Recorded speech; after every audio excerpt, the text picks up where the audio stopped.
हम इन text questions कर रहे थे. सो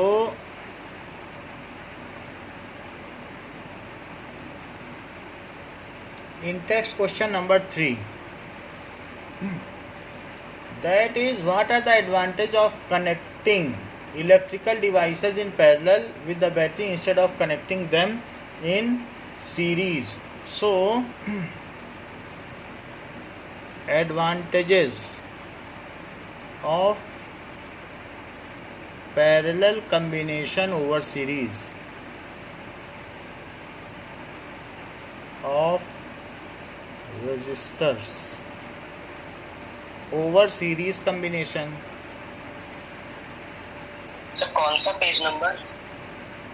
ये है पेज नंबर 216. और क्वेश्चन क्या कह रहा है? कॉम्बिनेशन. अब देखो इसकी क्या क्या मेरिट्स हैं. Advantage of parallel combination of resistors. तो पहला क्या है कि each appliance draw full voltage, so as line voltage. जो सप्लाई वोल्टेज होता है वही सब जगह जाता है. सो ईच, जैसे हमारे घर में 220 वोल्टेज का पोटेंशियल डिफरेंस आता है सप्लाई लाइन में, तो each appliance draw full voltage as supply voltage या लाइन वोल्टेज जितना लाइन पर है.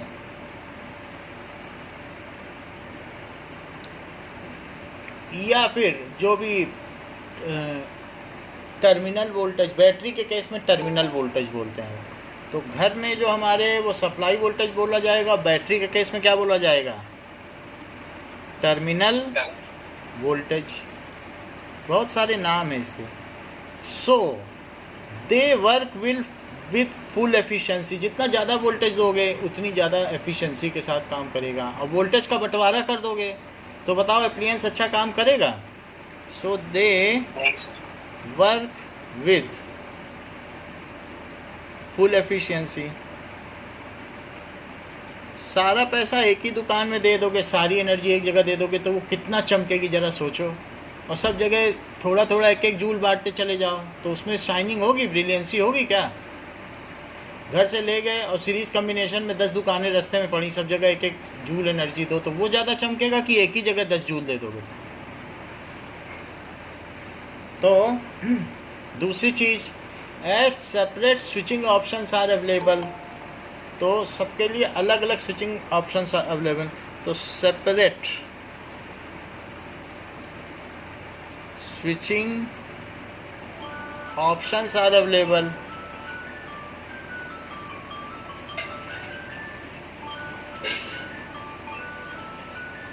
in parallel combination. तो यहाँ लिख दो हर एक में इन पैरेलल कॉम्बिनेशन, जिससे ये पता चले हम पैरेलल की बात कर रहे हैं.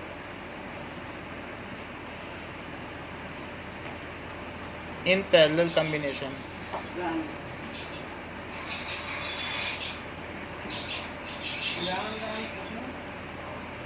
Third, if one appliance goes faulty,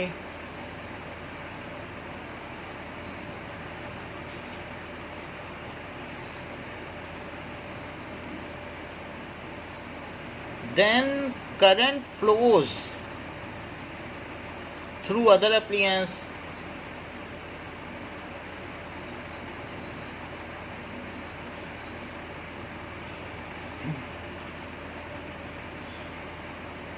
And they continue to work. वो काम करते रहेंगे.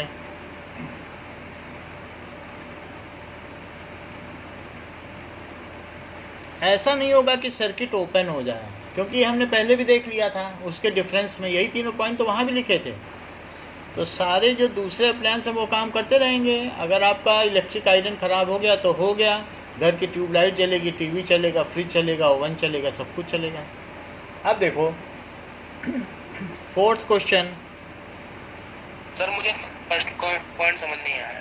फर्स्ट पॉइंट में मान लीजिए यहाँ पर ये बताया गया है कि एक है कि 6 वोल्ट की, मान लीजिए ये 4 ओम होता और ये 20 ओम होता और ये 5 वोल्ट की बैटरी होती, और यही दोनों अगर मान लीजिए आप यहाँ पर लगाएंगे पैरेलल कॉम्बिनेशन में, यही दोनों लगा दिए। अच्छा, ये क्वेश्चन आपकी बुक का भी है इसलिए समझने में आसानी भी होगी। तो यहाँ पर देखो ये 5 वोल्ट की बैटरी लगाई और ये 4 वोल्ट का वायर है 4 ओम का और 20 ओम का लैंप है, ऐसा एक क्वेश्चन एग्जाम्पल में दिया है। तो बताओ यहाँ पर जो RS क्या है उसकी वैल्यू कितनी होगी?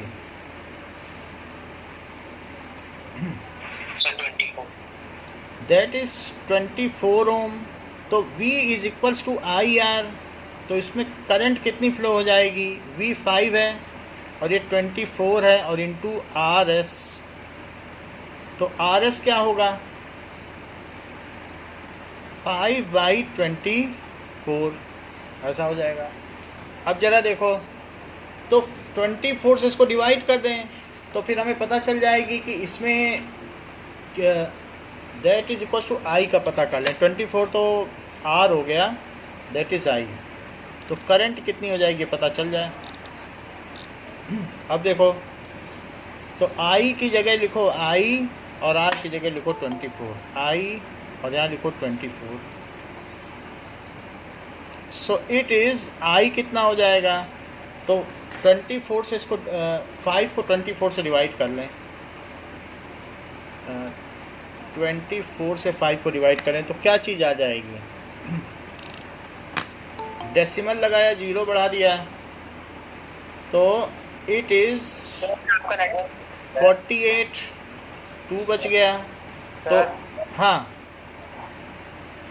बोलिए सर, आपका नेटवर्क इशू। सर, आपकी आवाज़ आ रही है हमारी? 1 मिनट।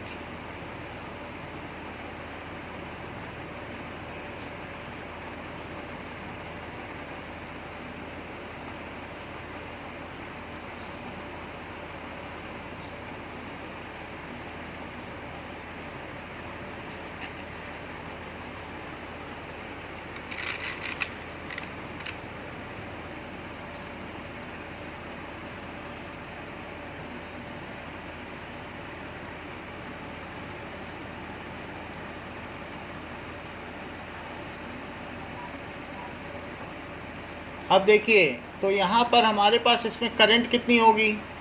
तो करंट यहाँ पर 5/24 कर लें तो इससे पता चल जाएगा कि कितनी करंट होगी। So 5 divided by, okay, now 5 divided by 24 that is equals to 0.208। इसकी कितनी वैल्यू आ गई? 0.208। तो यहाँ थोड़ा पीछे से समझाना वो आप। हाँ, मान लो यहाँ पर हमने क्या किया कि रेजिस्टेंस निकाल लिया और V is equal to IR लगा दिया, तो हम करंट निकाल सकते हैं कि नहीं? तो करंट हमारे पास कितनी आ गई? 5/24 आ गई। ये सर्किट करंट है, this is circuit current 5/24 ampere. अच्छा, रेजिस्टेंस ये है, तो बताओ वोल्टेज इस पर कितना होगा? V1, क्या IR1 होगा? V2 कितना होगा? IR2। तो इस पर कितना ड्रॉप होगा? V1, that is equals to IR1। Current तो किसी भी 5/6 का, तो दैट इज 5/24 और इंटू 4, तो ये कितना हो गया? 5/6 हो गया। और V2 कितना हो जाएगा? IR2, तो वो कितना हो जाएगा? 5/24 इंटू 20। ज़रा इसको भी 4 से कट करो तो इट इज़ 25/6 वोल्ट। तो ये देखो 5 वोल्ट था लेकिन एक में तो 1 वोल्ट से भी कम हुआ पोटेंशियल ड्रॉप, और दूसरे में कितना हुआ? उसमें भी 5 पूरा नहीं रहा। 6 से देखो तो 6 5 या 30 होता है, तो ये 5 से कम है कि नहीं? 4 पॉइंट समथिंग, क्योंकि 6 4 या 24 है। तो क्या पोटेंशियल डिवाइड हो गया दोनों में? एक क्वेश्चन आपकी बुक के एग्जाम्पल का है जिसमें एक पे 1 वोल्ट आ जाता है, दूसरे पे 5 वोल्ट आ जाता है, फिर 6 वोल्ट होता है। ऐसा भी तो है एक क्वेश्चन एग्जाम्पल में। So in case of series combination potential get divided. तो अगर पोटेंशियल ही नहीं रहेगा, अच्छा ये बताओ, एक खिलौने को घड़ी वाले सेल से चलाओ तब तेज चलेगा कि 9 वोल्ट की बैटरी से चलाओगे तब तेज चलेगा? 9 वोल्ट की बैटरी। भाई जितना वोल्टेज दो, और नहीं तो उसको आप इससे लगा दो सीधे अपने कनेक्शन से, तो इतना तेज चलेगा कि कहो तो उसका बल्ब भी फ्यूज़ हो जाए। उसमें अडाप्टर लगाना पड़ता है कि 9 वोल्ट में वो कन्वर्ट करे। तो सबसे ज़्यादा कोई चीज़ कब चलेगी बताओ? जितना ज़्यादा पोटेंशियल डिफरेंस दोगे। पानी बहुत ऊंचाई से पहाड़ से गिरे तो उसको कहते हैं कि वो झील है, कि वो झरना है, कि ऐसे ही बहता रहे नदी में तब झरना है। So in which case more energy is proliferated if more potential drop is there. तो अब यहाँ पर पोटेंशियल ड्रॉप ही डिवाइड हो गया, तो बताओ ये फुल एफिशिएंसी से कैसे काम करेंगे? जबकि यहाँ देखो 5 वोल्ट है और पैरेलल में तो वही पोटेंशियल रहेगा। Now they will work with full efficiency. यहाँ 1 वोल्ट रह गया था इसी पर, इसकी कितनी बुरी हालत थी, और यहाँ देखो 5 वोल्ट का सुख पा रहा है बात कि नहीं? तो किसी पर 5 वोल्ट का डिफरेंस होगा तो अच्छे से काम करेगा कि 1 से भी कम होगा? 0.9 वोल्ट था, तो कमज़ोर बैटरी पे अच्छा काम करेगा कि अच्छी बैटरी पे? सर बैटरी तो सेम है ना। बैटरी सेम है बट पोटेंशियल इस पर कितना ड्रॉप है। जब आप कई दुकानों से गुजरते हैं तो थोड़ा सा इसे एनर्जी देते हैं, थोड़ा सा इसे, आपके घर से 5 जूल पर कूलम एनर्जी लेके निकले, अब वहाँ 10 दुकानें, तो क्या सारा 5 ही एक ही पे डाल दोगे? फिर दूसरे दुकान पे क्या खर्च करोगे? तो it is distributed, your potential is distributed in case of this, that is V is equals to V1 plus V2। जबकि यहाँ पर ऐसा नहीं है, यहाँ करंट का डिस्ट्रीब्यूशन है, वोल्टेज फुल है, यहाँ करंट इज डिस्ट्रीब्यूटेड। ठीक है, तो पोटेंशियल फुल है, that means it they will work with full efficiency. थोड़ा सा और बताना है, वो अभी हम इसके आगे जब पावर पढ़ेंगे तब पता चलेगा ब्रिलियंसी के बारे में। लेकिन अभी तो आप इतना समझ लो कि वोल्टेज अगर ज़्यादा होगा तो आप ज़्यादा वोल्टेज पे कोई टॉर्च जला के देख लेना, और आपके घर में पापा ने बोला होगा कि इसके सेल का वोल्टेज डाउन हो गया है, कोई दूसरा सेल ले आओ। तो वोल्टेज डाउन होने का क्या मतलब है? घर में भी कभी कभी वोल्टेज डाउन हो जाता है, तो क्या आपके बल्ब अच्छा चलते हैं? तो आप जैसे कभी धीमा हो गया लाइट तो आप कहते हो लगता है वोल्टेज डाउन हो गया, कि और कुछ बोलते हो? ये तो नहीं बोलते कि करंट डाउन हो गया है। So when voltage drops takes place then the brilliancy is directly affected, तो उसकी एफिशिएंसी अफेक्ट हो जाएगी। वोल्टेज को ही ठीक करने के लिए तो आप वोल्टेज स्टेबलाइजर फ्रिज में लगाते हो, वोल्टेज को ही ठीक करने के लिए तो आप एसी में, एयर कंडीशनर में स्टेबलाइजर लगाते हो जिससे इम्प्रूव हो जाए। बोलो बात सही है? बताइए। बाकी और जानकारी चाहिएगा तो थोड़ा सा और आगे चलना पड़ेगा, क्योंकि अभी हम जूल हीटिंग लॉ पढ़ेंगे तब और समझ में आएगा। तो चूंकि अब इस पर ये पॉइंट आ रहा था तो हम छोड़ना नहीं चाहते थे, तो हमने लिखा दिया। फिर भी इतना ध्यान रखो, ज़्यादा वोल्टेज ड्रॉप होगा तो अच्छे से काम करेगा। ओके, वही अगर आप अपने घर के टीवी को 1.5 वोल्ट की घड़ी के सेल से ज़रा लगा के देखो कितनी तेज़ चलती है, हमें बता देना। क्या उसमें ठीक से आवाज़, घड़ी का सेल निकाल लेना, उसी से टीवी चलाना, फिर हमें रिपोर्ट देना कि कैसी चलती है। तो 220 वोल्ट पे या उसी घड़ी के सेल से रेफ्रिजरेटर चलाना, देखें कैसा चलता है। ठीक है ना? सर रेफ्रिजरेटर सेल से कैसे चल सकता है? नहीं चल सकता, because it has no such power. एक तो वो डीसी होना चाहिए, डीसी रेफ्रिजरेटर चल भी जाएंगे, however there should be sufficient potential difference.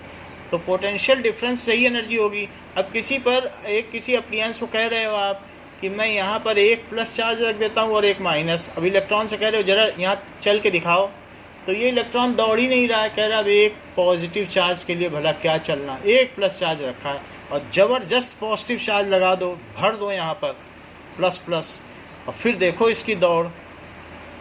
तो जब यहाँ पर आप ऐसे लगाओगे देन इट रशेस टूवर्ड्स, और इतनी तेज़ी से कोलाइड करेगा दूसरों के साथ कि सारी एनर्जी अपनी यहीं छोड़ जाएगा, क्योंकि आपने प्लस लगा दिया, अट्रैक्शन। तो अगर मान लो यहाँ पे आप एक बॉल गिराओगे क्रिकेट की, तो अर्थ पे गिरेगी तो बाउंस भी करेगी, और वही सन पे गिरा दोगे तो उसके 100 टुकड़े हो जाएंगे, इतनी तेज़ी से खट से चिपकेगी सन पे कि वो टुकड़े टुकड़े हो जाएगी। तो आप समझ गए ना कि कोलिजन कितना तेज़ होता है अगर अट्रैक्शन बहुत तेज़ हो तो। तो if there is more potential difference, यहाँ मोर पोटेंशियल डिफरेंस है, पावरफुल बैटरी है, तो powerful battery generate more charges at opposite terminal, hence it promotes electron to rush towards opposite terminal, opposite charges. However if there is less power battery is connected, then it generates less charges and the electrons are lagging towards movement. तो जब electron धीरे धीरे टकराएंगे तो क्या energy generate होंगे? Collision की वजह से ही तो एनर्जी जनरेट होती है, और टक्करदार कोलिजन होंगे तो ज़्यादा एनर्जी जनरेट होगी. ओके, स्क्रीन क्यों ब्लर हो गई?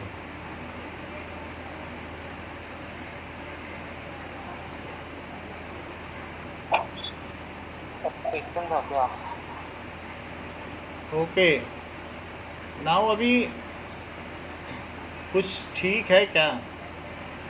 Yes sir. और बात समझ में आ गई मैंने जो ये बताई अभी इलेक्ट्रॉनों वाली, कि अगर मान लो कि इस तरीके से हो, ज़्यादा पोटेंशियल डिफरेंस लगा दो तो क्या होगा? Then they will rush. अगर आपसे कह दिया जाए चलो बच्चों लोग क्रिकेट खेलो और जो फर्स्ट आएगा उसको 20 रुपये का इनाम है, तो आप ऐसे ही खेलोगे कि 20 रुपये के लिए क्या? वहीं कहते इस कार का इनाम है तो कहो जान लड़ा दो जीतने के लिए. बोलो होता है कि नहीं? So if more potential difference is applied then the collision is stronger and while colliding they hand over their energy to atmosphere. The energy is dissipated in atmosphere in form of light and heat. तो bulb में light के तौर पर होती है, और heating appliance हैं जैसे हीटर है, रूम हीटर हो गया या रूम वार्मर हो गया, और या इलेक्ट्रिक आयरन हो गया, ये हीटिंग अप्लायंस है, तो वहाँ पर भी एनर्जी डिसिपेट होगी.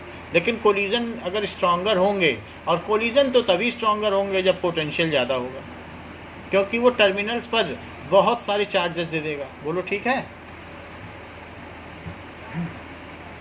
आगे बढ़ें? चलो, तो अब हम फोर्थ क्वेश्चन देखते हैं.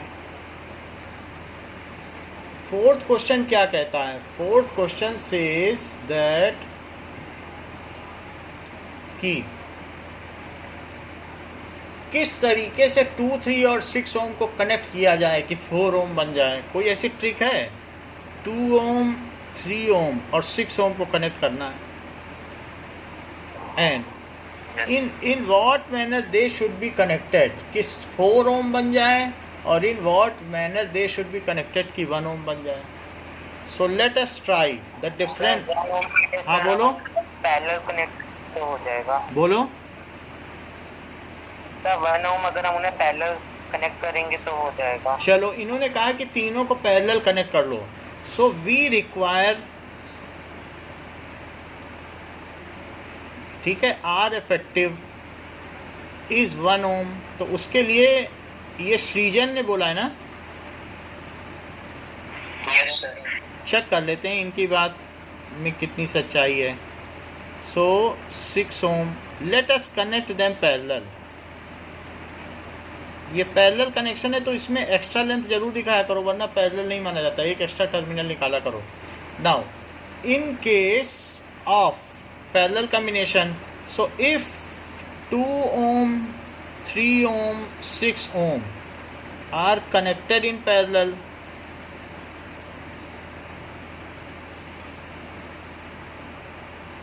तो 1/R effective क्या हो जाएगा? या equivalent. So that is equals to 1/2. Comment ना करें, it is disturbing other students. आपने तो अपनी बात रख दी. However, it is a kind of distraction also. 1/R2 plus, and it is also a not good practice in terms of the inculcated discipline. Now, यहाँ पर 1/2 plus 1/3 plus 1/6. तो ये देखिए 6, यहाँ 3, यहाँ 2 और 1, तो 6/6, तो this is 1/1. So 1/R effective क्या आ गया? It is 1/1. Reversing both the side या इन्वर्टिंग. सो R इफेक्टिव क्या हो गया? 1 ohm. So it is correct. अभी सेकंड भी पूछा जा रहा है सेकंड में भी आप लोग बताइए जिसको पता हो 2 ओम 3 ओम और 6 ओम को कैसे कनेक्ट किया जाए। सो वी रिक्वायर, हमें क्या चाहिए? सर 2 को पैरेलल ले रहे और 1 को सीरीज। 2 को पैरेलल ले लें और 1 को सीरीज। 3 और 6 को ले लो पैरेलल। 3 और 6 को पैरेलल ले लें और 1 ओम चाहिए। फिर पैरेलल लेने के बाद फिर क्या करें? सर 4 ओम चाहिए ना सर 2 को सीरीज। सर इसमें 4 ओम चाहिए। अच्छा, तो पहले हम लोगों ने 1 ओम का किया है। So that was B part. 1 ohm हमने पहले कर लिया, पहले हमने बी पार्ट कर लिया। So we have done B part, पहले बी कर लिया, कोई बात नहीं। अब हमें चाहिए 4 ओम। सर 3 ओम और 6 ओम को पैरेलल ले लीजिए। ये ए पार्ट है, तो इसका सीक्वेंस थोड़ा उलट गया है। तो इन्होंने कहा है कि 3 ओम और 6 ओम को, और फिर further they are connected like this, mix combination करवा दिया। 3 ओम चेक कर लेते हैं, 6 ओम और ये 2 ohm. So 3 ohm and 6 ohm are connected in parallel combination.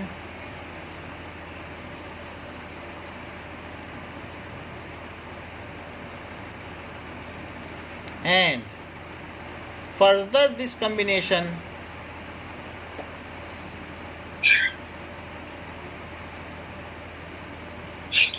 is connected with 2 ohm in series. इसको 2 ओम के साथ आप सीरीज में करें, ये करना है। नाउ अब देखें, तो पहले 1/RP निकालो। It is 1/R1 plus 1/R2। इसे 1 2 3 लिख लें, 1 2 3। सो 1/3 प्लस 1/6, यहाँ पर 2 आएगा, यहाँ 1 आ जाएगा, तो 3/6 तो आ गया जो कि 1/2 है। और अगर मैं इसे पलट दूँ, यहीं पे 2 मत लिख देना इज इक्वल टू 2। पिछले केस में देखा है हमने, कुछ लोगों ने यहीं पलट के अपने आप, तो अलग से लिखो, inverting both side, inverting both side. So RP क्या आ गया? 2 ohm. Now RP is connected with R3 in series.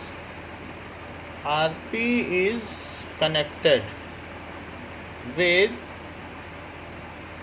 R3 in series. So फिर R equivalent क्या आ जाएगा? RP और प्लस R3। सो 2 प्लस 2, क्योंकि R3 2 ओम है, चेक कर लो, यही है थर्ड वाला। तो इन दोनों का कितना आ गया? 2, और 2 को 2 से जोड़ा तो क्या आया? 4 ओम। तो इट इज इक्वल्स टू 4 ओम। तो ये कॉम्बिनेशन इन्होंने बहुत अच्छा बता दिया। Now fifth, what is the highest and lowest total resistance that can be secured by combination of 4 coils of resistance. Fifth question में कह रहा है कि 4 ओम है, 8 ओम है, 12 ओम है और 24 ओम है। अनीशा, हम इसमें हाईएस्ट कैसे बना सकते हैं इस कॉम्बिनेशन को कि सबसे ज़्यादा रेजिस्टेंस आए? सीरीज में कनेक्ट कर देंगे फॉर हाईएस्ट रेजिस्टेंस। और लोवेस्ट के लिए क्या करोगी? Parallel combination. बस ठीक है। So for highest resistance all resistors must be connected. Resistors होते हैं और उनका रेजिस्टेंस होता है, कनेक्टेड इन सीरीज। सो तो RS क्या आ जाएगा?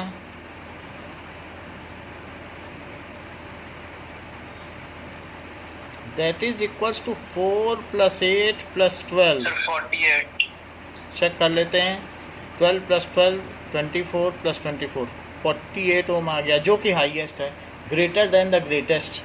और for lowest resistance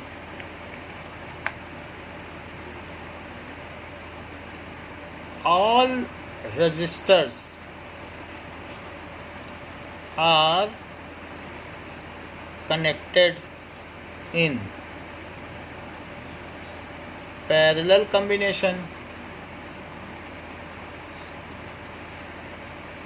so parallel combination, उनको समानांतर क्रम में लगा दीजिए जितने भी प्रतिरोध हैं.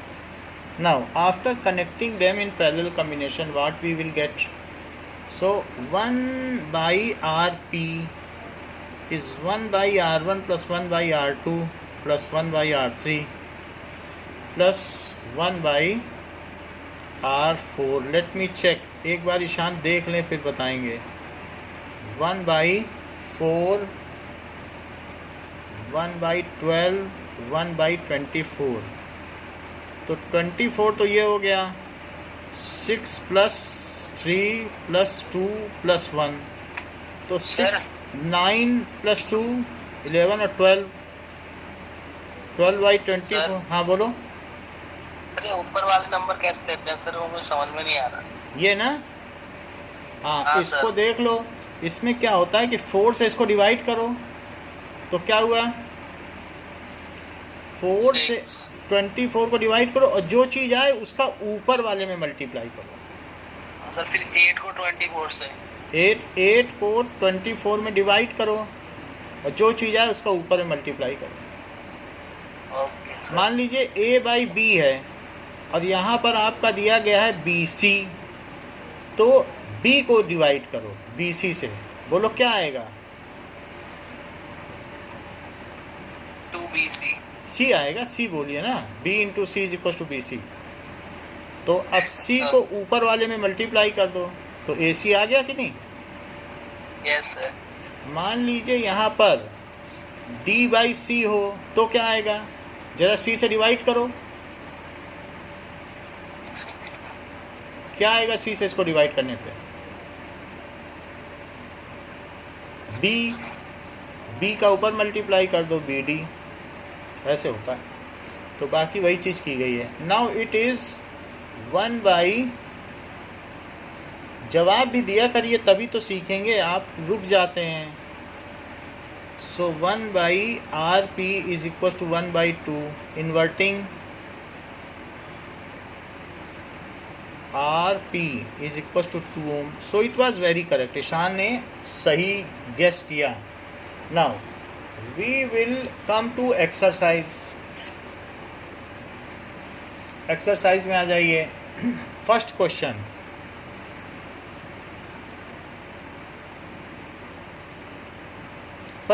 क्या कहता है कि एक वायर है, पूरा रेजिस्टेंस वायर ही लिया है.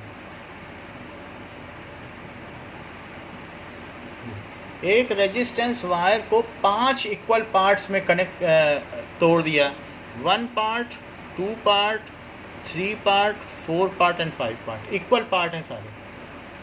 सो इट इज़, तो अब अगर 5 पार्ट में तोड़ दिया तो हर एक की लेंथ क्या हो गई? L/5 हो गई. भाई पूरी लेंथ L थी. Yes sir. और आपने उसके 5 पार्ट कर दिए तो हर रेजिस्टेंस क्या R/5 हो गया. पूरे वायर का रेजिस्टेंस R था, लेकिन 5 टुकड़े कर दो. एक वायर नाइक्रोम का वायर ले लो, मैंगानीन का 5 टुकड़े कर दो तो लेंथ के तो डायरेक्टली प्रोपोर्शनल होता है. जब लेंथ ही आप 1/5 कर दोगे L/5 तो रेजिस्टेंस अपने आप 1/5 नहीं हो जाएगा. Yes sir. So if length is halved तो रेजिस्टेंस इज हाफ. लेंथ आधी कर दो तो रेजिस्टेंस आधा रहेगा, क्योंकि डायरेक्टली प्रोपोर्शनल है. रेजिस्टेंस किसके डायरेक्टली प्रोपोर्शनल है? लेंथ. V किसके डायरेक्टली प्रोपोर्शनल है? I के. V डबल करोगे तो क्या I डबल हो जाएगा? Yes sir. L डबल करोगे तो क्या R डबल हो जाएगा? यस. बहुत लंबा पाइप लगा दोगे तो क्या उसका रेजिस्टेंस भी बढ़ जाएगा? अच्छा, तो लेंथ कम किया है हमने 1/5, तो रेजिस्टेंस भी क्या हो जाएगा? R/5.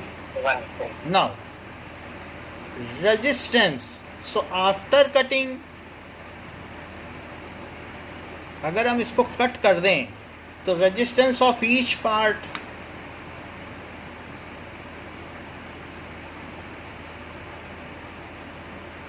Of each part is R/5। तो 5 रजिस्टर हो गए, R/5 हो गया हर एक का। अब वो कह रहा है these parts are then connected in parallel. इन्हीं पांचों को now you connect in parallel में,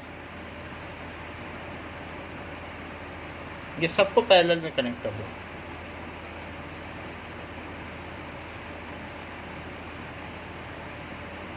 और यहाँ भी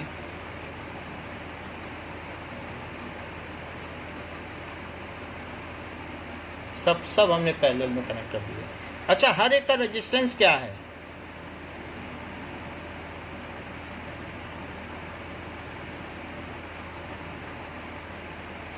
तो let new resistance is R', let new resistance क्या है? R' है। तो 1/R' क्या हो जाएगा? सो 1/R/5 plus 1/R/5, 1/R1 1/R2 होता है कि नहीं? Yes sir. तो मैं वही लिख रहा हूँ, जो नया रेजिस्टेंस है वो लिख देता हूँ, 1/R/5। तो 1/R/5 की कितनी टर्म है? क्या 5 टर्म्स हैं? यस। तो क्या 5/R/5 हो जाएगा? और क्या यही चीज 5 डिवाइडेड बाई R/5 हो जाएगी? तो क्या ये 5 इंटू 5/R हो जाएगा? बताइए। तो ये है 1/R'। सो 1/R' क्या हो गया? क्या ये 25/R हो गया? यदि मैं इस R को ऊपर इधर क्रॉस मल्टीप्लाई कर दूं तो R/R' क्या आ गया? क्या 25/1 आ गया? यानी पहले जब सिंगल वायर था तो 25 गुना रेजिस्टेंस है, और अब मैंने उसको 5 हिस्सों में काट के फिर पैरेलल भी कर दिया। तो 5 हिस्सों में काटने से उसका रेजिस्टेंस पहले ही 1/5 हो गया था, और अब पैरेलल में कनेक्ट होने के बाद फर्दर 1/5 हुआ, तो 25 गुना कम हो गया कि नहीं? पहले 1/5 तो फिर उसका भी 1/5, तो उसकी वजह से इतना हो गया। तो 25:1 कहीं ऑप्शन दिया है क्या, या सिंपली 25? क्योंकि यहाँ पर तो हमारा आंसर आ ही गया, R/R' इज 25। तो कौन सा ऑप्शन करेक्ट है? D is correct. कभी भी ये दिया जाएगा तो आपको सब्जेक्टिव के तौर पर दिया जाएगा, ठीक है? एक बार फिर से समझो। Okay, just 1 minute hold.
देखिए,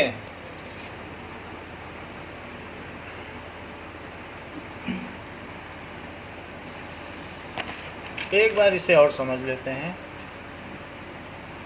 कि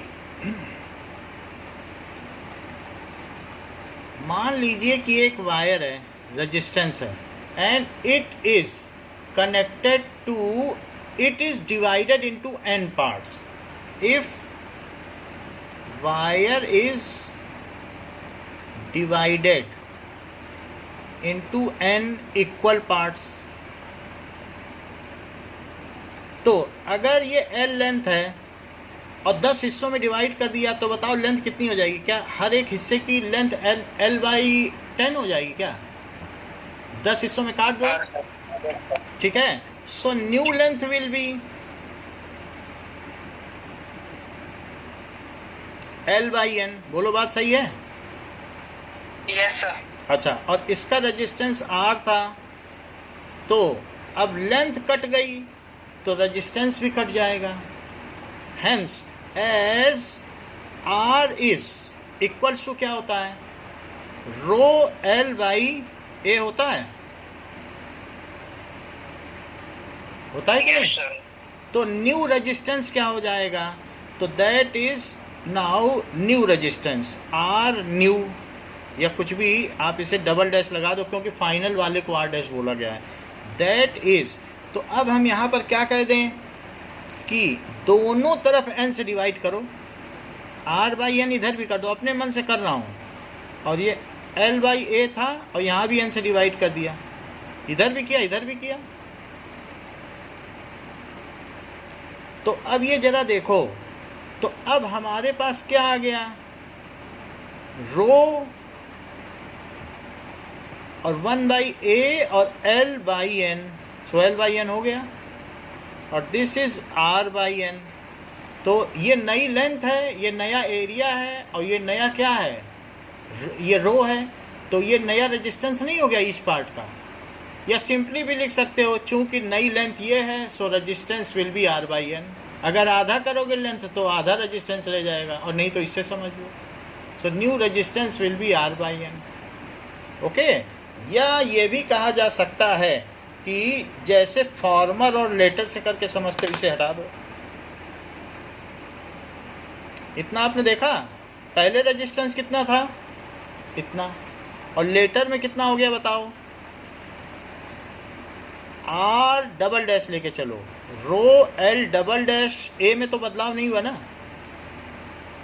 ए बदला क्या? नहीं सर। अच्छा, रो L कितना हो गया, क्या L बाई एन हो गया? सो अब यहाँ देखो, R डबल डैश क्या है, रो L बाई ए, और n नीचे आ जाएगा, तो इसकी जगह यहाँ पे वैल्यू डाल दो, तो R डबल डैश कितना हो गया, देखो R डाल दो, R आएगा कि नहीं, so R into 1 by n. So if length is, if new length is L by n, then resistance of each part क्या हो जाएगा, R by is R by n. Now there are such n parts which are connected in parallel. There are such n parts which are connected in parallel. अब जरा देखो, हमारे पास एक register है, दो रजिस्टर है, और इस तरह से ना जाने कितने रजिस्टर हैं, और n रजिस्टर हैं, and these all are connected in parallel. So इन सब को कनेक्ट कर दिया हमने पैरेलल में। नाउ दिस इज कनेक्टेड, और हर एक का रेजिस्टेंस क्या है, और ऐसे कितने रजिस्टर हैं, n। So such resistors are n। तो हमारा फिर जो फाइनल रेजिस्टेंस होगा, जो कि पैरेलल के लिए है, वो 1 upon R by n plus 1 upon R by n से लेकर n टर्म्स होगा, और n टर्म्स होगा तो n upon R by n लिख सकते हैं, बताइए। तो 1 अपॉन R डैश क्या हो गया कि n divided by R by n, n into n by R, into लगाने से बाद वाली चीज़ पलट जाती है। सो 1 अपॉन R डैश क्या हो गया sir, n square by R। So 1 upon R dash is equals to n square by R,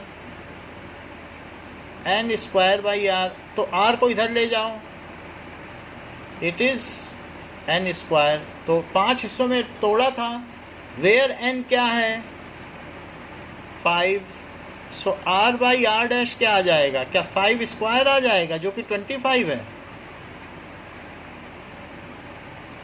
बताइए। Yes sir. तो, तो इस क्वेश्चन को हम दो लाइन में कैसे समझ सकते हैं, देखिए जरा, कि इफ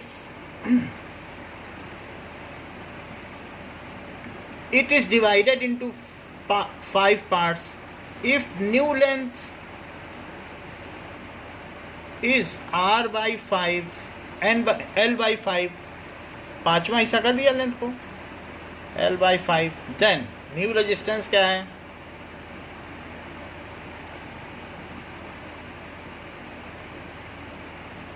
इज r by 5। यहां तक समझ में आ गया। नई लेंथ अगर मान लो r by 5 है तो न्यू l by 5 है, तो ये है। There are 5 such resistors connected in parallel combination, so 1 by r dash is 1 by r by 5 plus 1 by r by 5 plus 5 terms, so 5 upon r by 5। तो जो नीचे की चीज होती है उसका वो पलटती है, तो 5 ऊपर चला जाएगा। 1 by r dash 5 into 5, और ऊपर की चीज़ सिर्फ सरकती है और नीचे की चीज़ पलटती है, तो it is r। So 1 by r dash है और ये r इधर ले आओ तो उधर कितना आ गया, 25। बोलो, बात समझ में आ गई, बताइए। Is it clear? Yes sir, clear. चलो अब आगे देखते हैं कि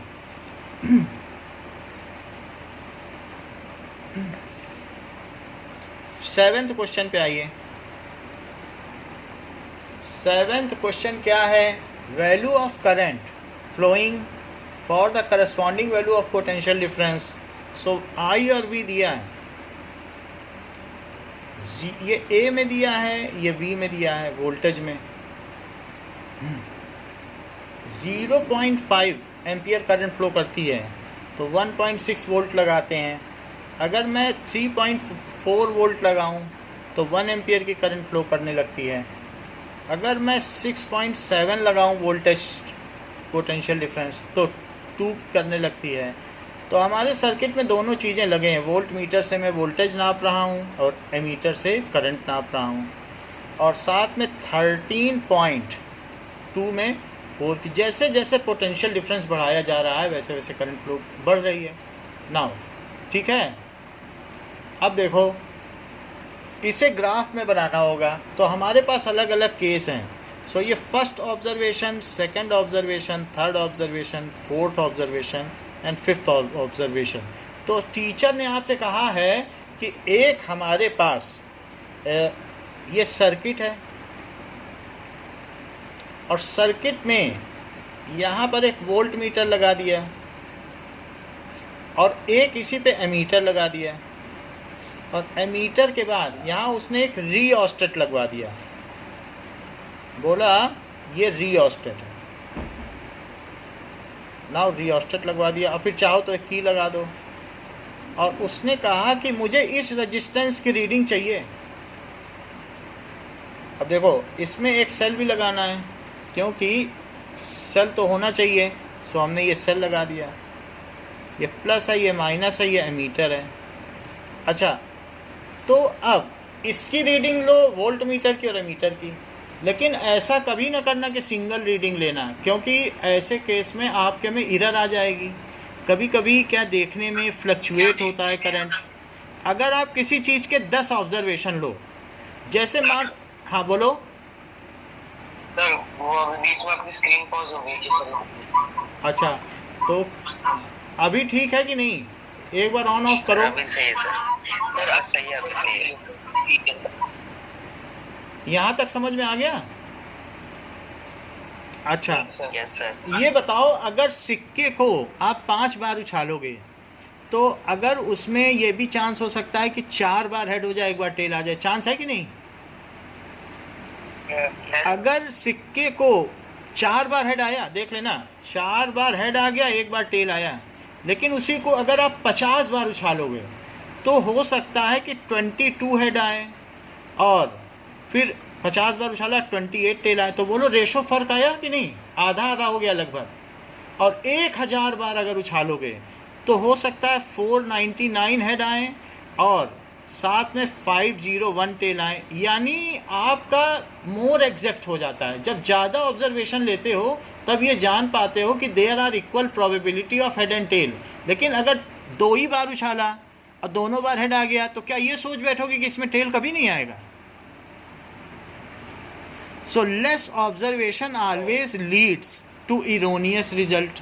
और अगर ज़्यादा ऑब्जर्वेशन लोगे फिर उनका मीन निकालोगे तो पता चल जाता है कि ये बच्चा ये कैसा है पढ़ने में। मान लो मैं आपके एक सब्जेक्ट के मार्क्स पूछूं, मैं बोलूं इंग्लिश में कितने नंबर आए, तो आप कहोगे 75, तो मैं कहूँगा ये तो बेकार है। और फिर मैं कहूँगा अच्छा सब टोटल मार्क्स के एवरेज बताओ, तो आप कहोगे कि 87%, तो मैं कहूँगा ये लड़का तो ठीक है। तो बताओ एक सब्जेक्ट के मार्क्स जज करने से अच्छा है कि सभी का एवरेज लेना? सभी का एवरेज। तो जितने ज़्यादा से ज़्यादा ऑब्जर्वेशन होंगे they will lead you to a correct conclusion. So in the similar manner single student, उसने रियोस्टेट को इधर उधर खिसकाया, ये है रियोस्टेट, और फिर यहाँ पर 2 रीडिंग, एक रीडिंग ली, फिर से खिसकाया, दूसरी रीडिंग ली, फिर से खिसकाया, तीसरी रीडिंग ली, और हर केस में R1 निकाला, R2 निकाला, R3 निकाला, R4 निकाला और R5। R का क्या फार्मूला होता है बताओ? V इज इक्वल टू क्या होता है? तो R क्या होता है? V/I। तो सब केस में उसने V/I निकाला। तो जरा चेक करो R1 क्या होगा? V1/I1। तो अपनी बुक में देखो V1 क्या है? 1.6 और I1 क्या है? 0.5। जरा इन दोनों को डिवाइड करो, डेसिमल हट गया, और 5 3 जा 15 और 5 2 जा 10, तो 3.2 ओम आया R1। तो R2 क्या आया? V2/I2। यहाँ ओम्स लॉ लिख दीजिएगा। ओम्स लॉ में कुछ लोग O छोटा बनाते हैं, ध्यान दीजिएगा। सो O कैपिटल होगा यहाँ पे। V2/I2 नाउ 3.4/1.0, तो कितना आ गया बताओ? डेसिमल हटा दो, तो इट इज़ कितना दिया गया है? 3.4 और 1 है। 3.4 में 1 है, 3.4 में 1 से डिवाइड करो तो कितना होगा? 3.4, या 3.4 में 10 से करो तब भी 3.4 होगा। बोलो समझ में आ गई बात? डेसिमल हटाओगे तो नीचे 10 हो जाएगा ना, 10 से डिवाइड करोगे फिर से 3.4। अच्छा R3 क्या हो गया?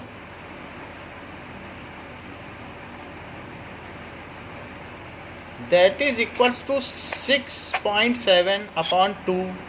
2.0 को 2 भी लिख सकते हो, ज़्यादा ज़रूरी नहीं है 2.0 लिखना। 2 से डिवाइड करो, सो 3.35 ओम। R4 कितना आया? That is V4/I4। It is 10.2/3।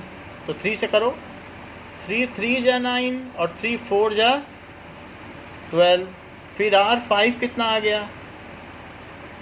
That is V5/I5। That is 13.2 divided by 4। तो 4 3 जा 12 और 12 है, फिर 4 3 जा 12। ये सारे आ गए। अब उसके 5 सब्जेक्ट के मार्क्स आ गए। 5 अलग अलग ऑब्जर्वेशंस में उसने उसी एक रजिस्टर की वैल्यू निकाली। क्या एक जैसी आई है? क्योंकि जो फ्लक्चुएशंस होते रहते हैं, कभी वोल्टेज में फ्लक्चुएशन होगा, तो कभी एटमॉस्फेरिक फ्लक्चुएशन हो जाएगा, कभी आप रीडिंग को अभी सेट नहीं हुई है नीडल, जल्दी से रीडिंग ले लिए तो भी गलती हो जा सकती है। और कभी आप जा रहे हो रीडिंग ले रहे हो, तभी किसी ने आपकी मेज हिला दी कि इनका रीजन का गलत हो जाए और ये सेकंड नंबर पे आ जाएं, तो मेज हिला दी, सारा हिल गया और आपने ऑब्जर्वेशन ले लिया। So there are many errors which are possible, either due to instrument, either due to observation. आप ठीक ऊपर से ना देख के टेढ़े देख रहे हो वोल्ट मीटर को, तो भी ऑब्जर्वेशन में एरर आ सकती है। तो एक बार लेफ्ट में टेढ़े देखोगे, एक बार राइट में, तो वो एरर सब्सिडाइज हो जाती है। सो आँखों के पैरेलैक्स की वजह से भी एरर होती है, या कुछ जो फ्लक्चुएशंस है उसकी वजह से उसने 5 वैल्यूज़ ली। So these are 5 observation and what will be the R mean की क्या वैल्यू होगी? तो R1 plus R2 plus R3 plus R4 और प्लस R5 और upon 5, sum of all observation divided by number of observations, जैसा कि हम mean निकालते आए हैं, 9th में निकाला भी है। तो इसमें मैं क्या कर दूंगा, 3.35 और प्लस 3.4 और प्लस 3.3, बताओ तो इन सब का सम कितना आ जाएगा, सबको जोड़ के 3 तो जोड़ लोगे, 5 आएगा यहाँ पे, फिर 3 4 7, 7 प्लस 3 10, 10 प्लस 4 14 प्लस 2 16 और 3 5 जा 15 और एक 16.655 आ गया। अब इसको डिवाइड करो तो 5 3 जा 15, फिर 16 आया है, तो 5 3 जा 15 और 5 3 जा 15, सो इट इज़ मीन। तो क्वेश्चन में क्या पूछा गया बताइए, plot a graph and calculate the resistance of resistor, so this is the resistance of resistor, so mean value of resistance is 3.33 ohm. Now mean value of resistance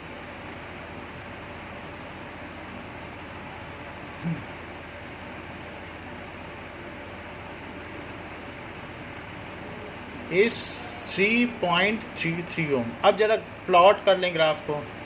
so plot करने के लिए इसको आप स्केल का use करिएगा। अब देखो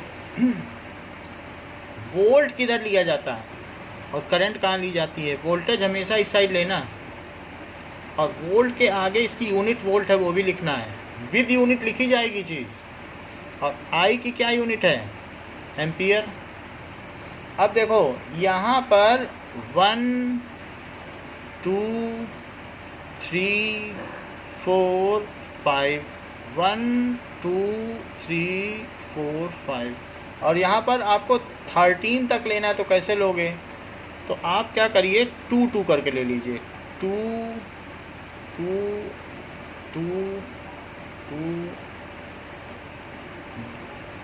2 4 6 8 10, ये 12 हो गया, और फिर इसके बाद 13 भी लेना है, तो 14 तक ले जाओ इसको, तो 14 ये चीज़ हो गई, 14 तक मैं ले गया हूँ क्योंकि 13.2 है। नाउ अब देखो तो 0.5 आई 0.5 है और 1.6 कहाँ आएगा, इसके बीच बीच में भी एक लाइन बना लो जिससे कि बीच के भी पॉइंट पता चलें। तो 1 यहाँ पर क्या है 1, नाउ सी दिस इज 0.5 और 1.5 कहाँ होगा, क्या यहाँ पे 1.5 होगा, और उससे थोड़ा सा ऊपर ले लो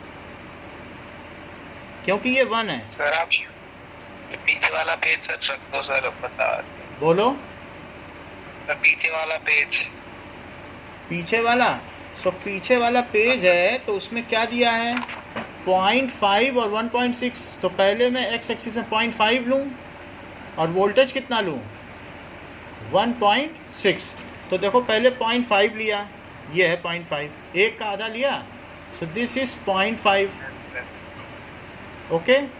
now this is 0.5 and screen ठीक आ रही है क्या, थोड़ा सा ब्लर सर।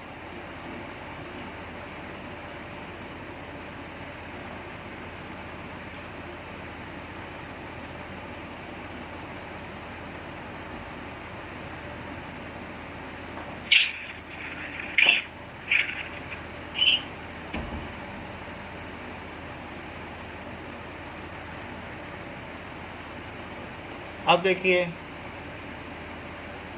तो ये मैंने ले लिया 0.5 और 1.5 यहाँ तक आता, थोड़ा सा ऊपर ले लो तो 1.6, ये हो गया। ये पॉइंट कौन सा हो गया 0.5 और 1.6, ग्राफ में बना लेना 0.5 और 1.5 से थोड़ा सा ऊपर, फिर 1 पे कितना है 3.4, 3 कहाँ तक आएगा बताओ, ये 3 सर है, आपने वहाँ पे 1 2 मार्क किया नीचे। ये हाँ बोलिए। अच्छा, समझ गया सर, आप वहाँ पे 1 है तो आधा ले लो 0.5। लेकिन सर आपने 1 2 3 4 ऐसे मार्क कर दिया। 1 2 3 4 मार्क कर दिया, और फिर मैं अलग से एक बीच में मार्क बता रहा हूँ आपको। इसका जो मिड पॉइंट है 2 का मिड पॉइंट 1 हुआ, तो 1.5 और 1.6 ले लिया, थोड़ा सा ऊपर ले लिया। 1 और 2 के बीच में 1.5 है, उससे थोड़ा सा ऊपर ले लो। आपके पास ग्राफ होगा तो आप अच्छा कर पाओगे। उसमें सीधा 13 तक लेना। So if you have graph paper, तो उस केस में आप क्या करोगे, यू कैन टेक इट, ठीक है। तो ऐसे केस में आप 13 तक सीधा ले लेना। 1 and 6 नहीं लेना। अभी तो हमारे पास ग्राफ पेपर यहाँ नहीं है, इसलिए ऐसे ही बता रहा हूँ। नाउ सेकंड इज 1 पे कितना लेना है, 3.4। तो 1 चलो और 1 से चलते जाओ और 3 तक गए। 3 से ऊपर जाना है, और 3 से 3.5 ये है, 3 और 4 के बीच 3.5 है, वहाँ तक मत जाओ, उससे थोड़ा नीचे ही रहो। तो ये पॉइंट हुआ। सो दिस इज 1 and 3.4। 3.5 तक नहीं गया हूँ मैं, उससे थोड़ा सा नीचे। अब इसके अलावा क्या है, 2 पे कितना है, 6.7। 2 लो, तो 2 लेने पर 2 से ऊपर चलते चले जाओ, 6 तक जाओ। देखो मैं 6 तक पहुँच गया हूँ, तो ये 6 है, और 6 के बाद ये 7 है। 7 तक मत जाना, 7 से नीचे रहना थोड़ा, तो 6.7 आ जाएगा। ग्राफ रहेगा तो आप पूरा 13 तक लेना, आराम से 6.7 आपको मिल जाएगा। सो दिस इज 6.7 यहाँ पे। तो ये चीज़ है 3, ये कितना लिया, 2 और 6.7, ये वाला पॉइंट है। ये देखो ये 7 है, तो 7 तक नहीं गए, उससे थोड़ा सा नीचे। सो इट इज़ 2 और 6.7। फर्दर 3 पर कितना है, 10.2। 3 पर देखिए, तो इसको अभी हम आपको दिखा भी देंगे नेट पे कि क्या ग्राफ बना है। तो 3 पे 10.2, तो 10 तक जाइए। 10 कहाँ है, 10 ये है, तो 3 पे जाइए और ये 10 है, 10 और ये, ठीक है, ये 10 है, लेकिन 10 से थोड़ा सा ऊपर 3 और 10.2। Okay, Y and X axis को 1 1 ले लो तो ज़्यादा ठीक है। So you can take on graph, आप इसमें 14 सीधा ले लो। हमने यहाँ 2 2 लिया है, 1 1 लेना। एंड वो बोल रहे आपने लिखा नहीं है। क्या, नाउ आपने नेम नहीं किया सर, लाइन नेम कर लो। It is X axis and this is Y axis. अब 4 के लिए कितना है, 13। 13 से थोड़ा ज़्यादा है, 13.2। तो ये 13 वाली लाइन है और ये 4 वाली लाइन है। सो अब यहाँ पर हमने 13 वाली लाइन ले ली, लेकिन 13 से थोड़ा सा ज़्यादा होगा ना, तो 13.2। सो इट इज़ 4 और 13.2, ठीक है। नाउ अब इनको हम मिला देते हैं, all this points. So if they are met, तो इनको अगर मिला दें, they are not coming in same straight line but they should come. देखो मेरे में कैसा आ रहा है ग्राफ, ये ऐसे आया, ड्यू टू आवर इरर, तो कुछ पॉइंट टेढ़े भी आ गए। ये क्यों है, क्योंकि एक्सपेरिमेंटल इरर है। कभी भी ग्राफ सीधा इसलिए नहीं आएगा बिकॉज ऑफ द फ्लक्चुएशंस, तभी तो उसकी वैल्यू अलग अलग आई है। तो ग्राफ में लोगे तो भी टेढ़ा मेढ़ा थोड़ा सा आएगा। नाउ अब हम देखते हैं कि इसको हम ग्राफ में देख लें।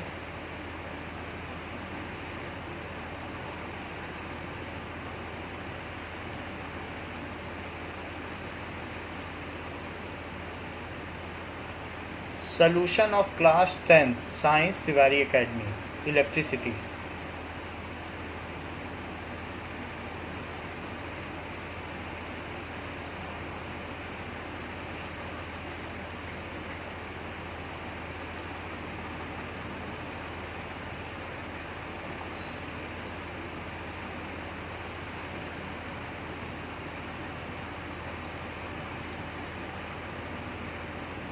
तिवारी एकेडमी से तिवारी एकेडमी में आपको सारे आंसर्स मिल जाएंगे, पूरा पीडीएफ बुक का भी मिल जाएगा।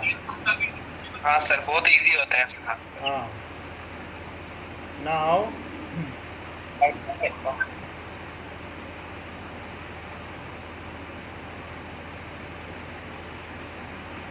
एक minute, just hold. So we will see the graph.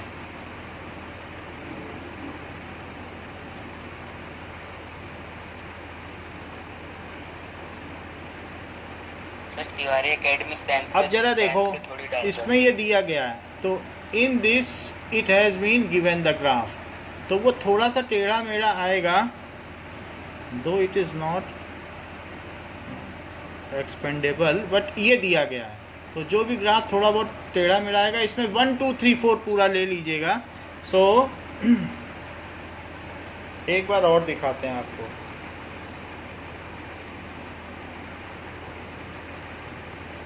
Graph of question 7 electricity class 10।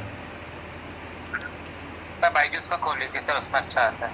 Okay, किसी के में आ रहा है तो मैं स्क्रीन में शेयर कर देता हूँ। मैं खोल के दिखा देता हूँ ना, ये दिया है, ये देखिए। मेरे पास मैं दिखाऊं? Now there is one graph, let us see it. This graph is correct. अब इसमें देखो क्या किया गया है, तो 1 है, तो यहाँ पर आप देखें कि 0.5 लिया है, इसमें 2 4 6 लिया है, लेकिन आप 2 4 6 ना लेना, आप 1 2 3 4 से पूरा 14 तक ले लेना, then your graph will be correct. तब आप उसमें 1.6 लोकेट कर पाओगे, ठीक है।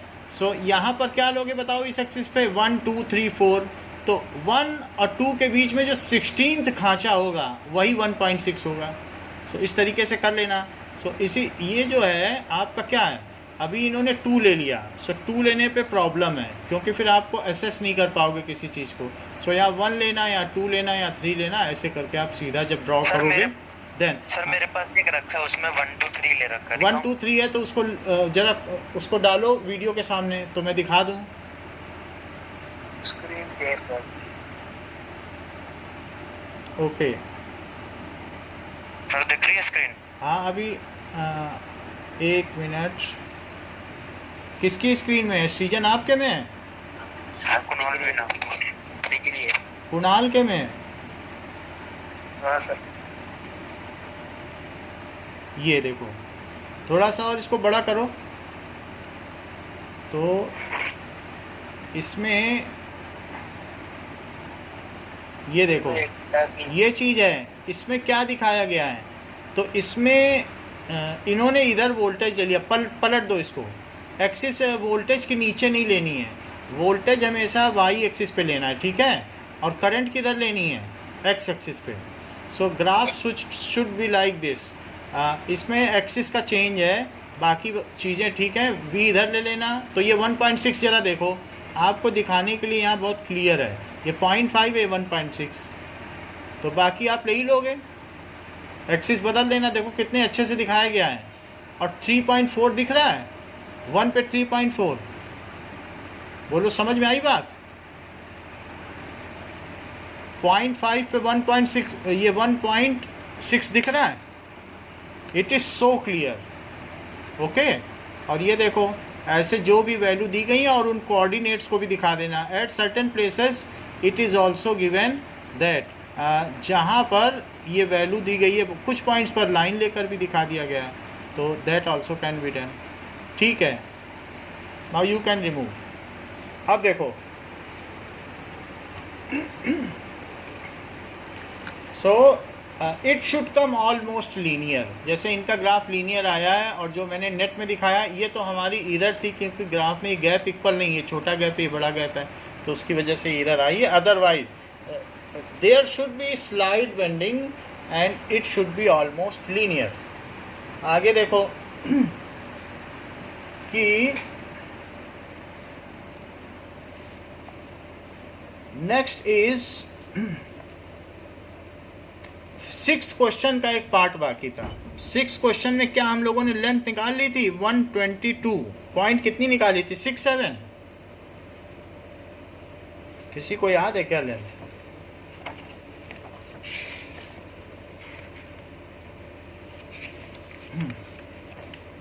So in six question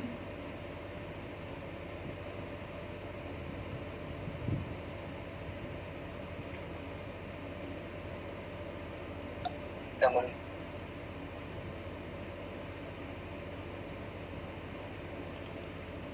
okay, तो ये वैल्यू क्या थी? 122 point length of resistor 7 metre था। सो 7 मीटर, ये आधा क्वेश्चन हमारा इसमें बचा हुआ था। सो आगे क्या पूछा गया है? How much does the resistance change if the diameter is double. फिर भी वो क्वेश्चन जो मैंने नहीं पूछा था, 3 बच्चे ऐसे थे जिन्होंने उसका भी आंसर दे दिया। लोग अपने मन से, दे आर सो प्रॉम्प्ट, उनको डेटा कैसे याद रह गया, and they are writing the excess, जितना पूछा गया उससे भी ज़्यादा लिख देते हैं। So how much does the resistance change? कौन सर? बोलो। सो कौन सा, क्या बात कर रहे हैं? मतलब ये हमने हाफ क्वेश्चन ही पूछा है, लेकिन लोगों ने बाकी और हाफ क्वेश्चन आगे वाले हाफ का भी आंसर दे दिया है। So they are giving additional answers, so that is very surprising. Now अब देखिए कि how much does the resistance change if diameter is doubled. So if diameter is doubled,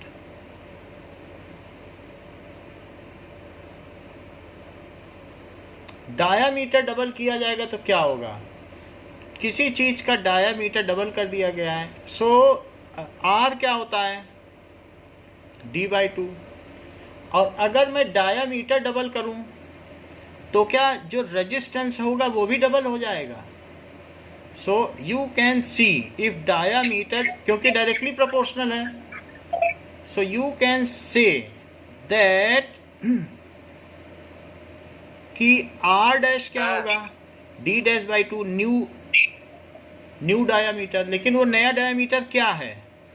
क्या 2d है? सो नया रेडियस क्या हुआ बताओ? 2 × d/2। d/2 क्या है? d/2 ही तो r है, चेक कर लो। d/2 क्या है? r। सो r डैश कितना हो जाएगा? 2 × r। यदि किसी चीज़ का डायामीटर डबल कर दिया जाए, ये देखो ये 4 सेंटीमीटर है डायामीटर, अगर मैं 8 सेंटीमीटर कर दूं, बताओ यहाँ रेडियस कितना है?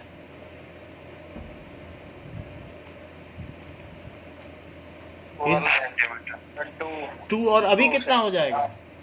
4 सेंटीमीटर। क्या डायामीटर डबल कर देने से रेडियस डबल हो जाता है? हो जाता है। So if diameter is doubled then radius is also doubled. If diameter is doubled then radius, देखो रेडियस डबल हो गया है, new radius is 2 times of the previous radius. Sir ये तो रेजिस्टेंस का पूछ रहा है। कोई बात नहीं। So radius is also doubled, radius is also doubled. इतनी बात समझ में आ गई? अब जरा देखो रेजिस्टेंस क्या होता है? रेजिस्टेंस इज ρl/a, यही होता है। और हमने अब इसमें डायमीटर डबल कर दिया है, तो जो हमारा वायर है क्या अब वो ज़्यादा थिक हो गया है? डायमीटर ही डबल कर दिया, लेंथ वही रखी लेकिन डायमीटर डबल कर दिया। तो बताओ नया रेजिस्टेंस क्या होगा? ठीक है, ये क्वेश्चन नंबर 6 में है, हाफ पार्ट, लेटर हाफ। सो ρl वही रखी है, a' हो जाएगा? बताइए, एरिया बदल गया ना, डायमीटर डबल हो गया। अच्छा ये बताइए कि ρl/ एरिया का क्या फार्मूला होता है? क्या πr² होता है? कहीं ऐसा तो नहीं है कि आर क्या होता है बताओ, d/2 होता है? आर की क्या वैल्यू होती है? d/2, ठीक है। सो अब यहां पर इट इज d, तो हम ये भी कह सकते हैं एरिया का फार्मूला क्या होगा बताइए, पाई d²/4। ये भी एक फार्मूला है एरिया का, this is pi d²/4। Okay, तो यहां पर आप देख लें एज डायामीटर इज डबल्ड, तो डायामीटर अब हम डबल कर देंगे तो न्यू एरिया कितना हो जाएगा। तो पहले एरिया और नए एरिया में फर्क देखो,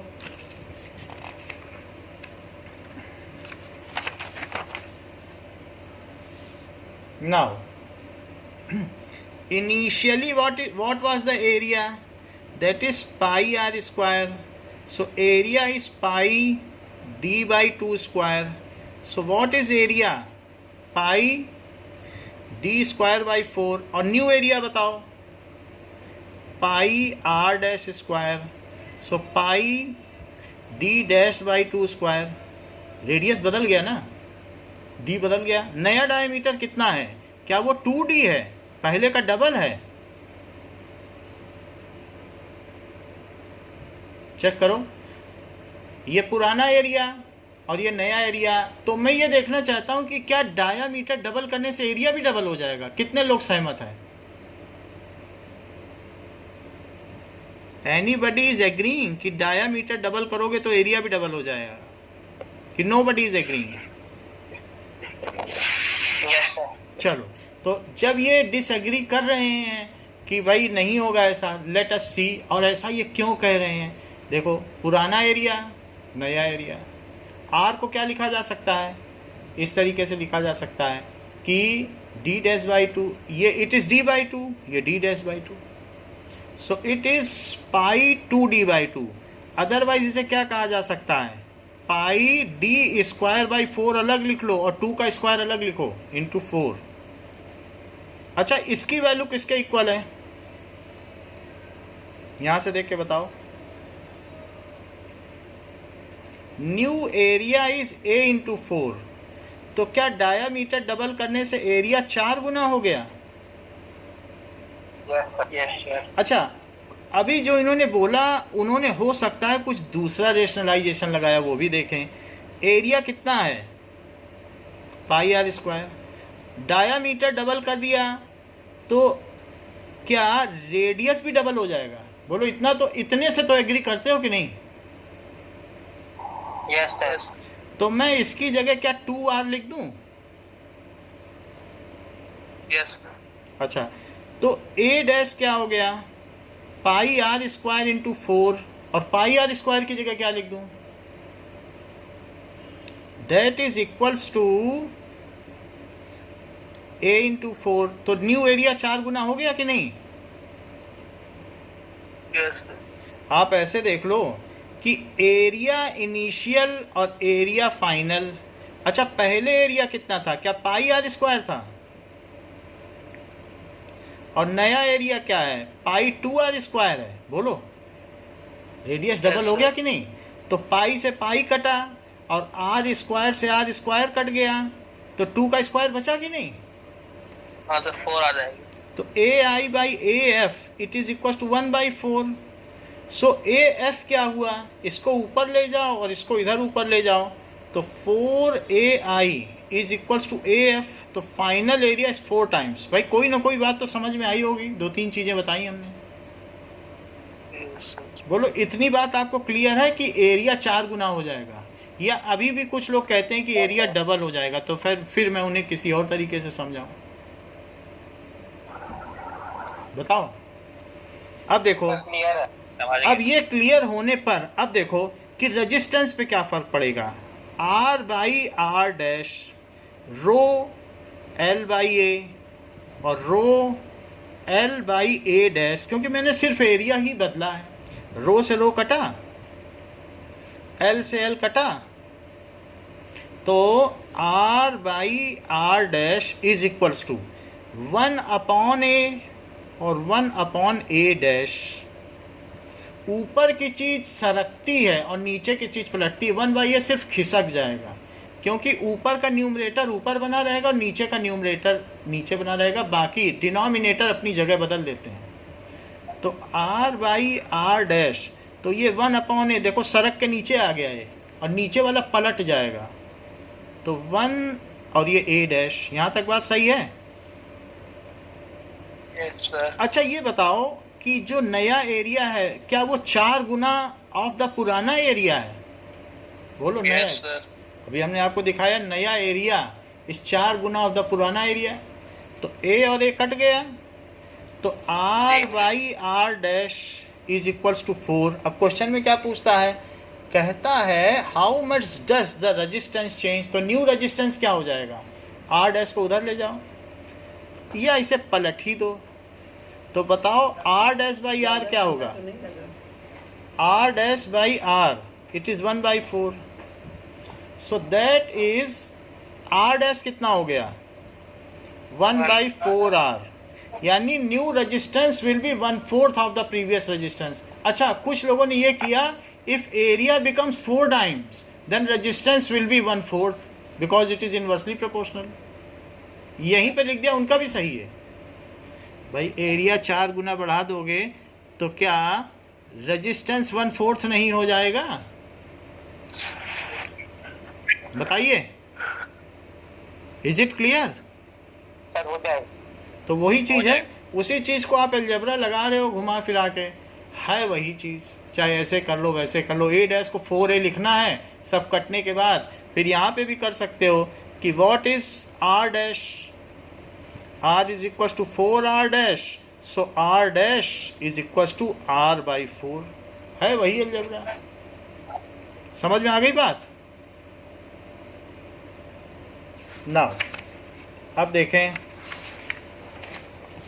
कि अच्छा कुछ लोगों ने इस क्वेश्चन में बड़ी गलती की है, करीब करीब 8-10 लोगों ने गलती की, इसलिए मुझे फिर से बताना पड़ेगा कि ये क्यों गलती हुई है। दैट इज़ 9th क्वेश्चन में। 9th क्वेश्चन में ज़्यादातर बच्चे यही समझते रहे कि वोल्टेज जो भी लगाया गया है, applied voltage, it is same to all. ऐसा होता नहीं है। तो 9 वोल्ट की बैटरी लगी है और पूछा गया 12 पे कितना ड्रॉप होगा, 12 ओम पे, तो क्या ये जो 9 वोल्ट है ये पूरा ड्रॉप इसी पे हो रहा है क्या?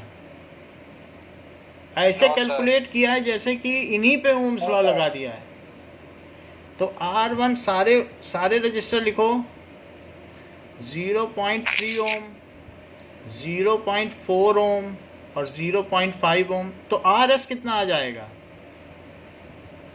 13.4 ओम, सबको जोड़ दो।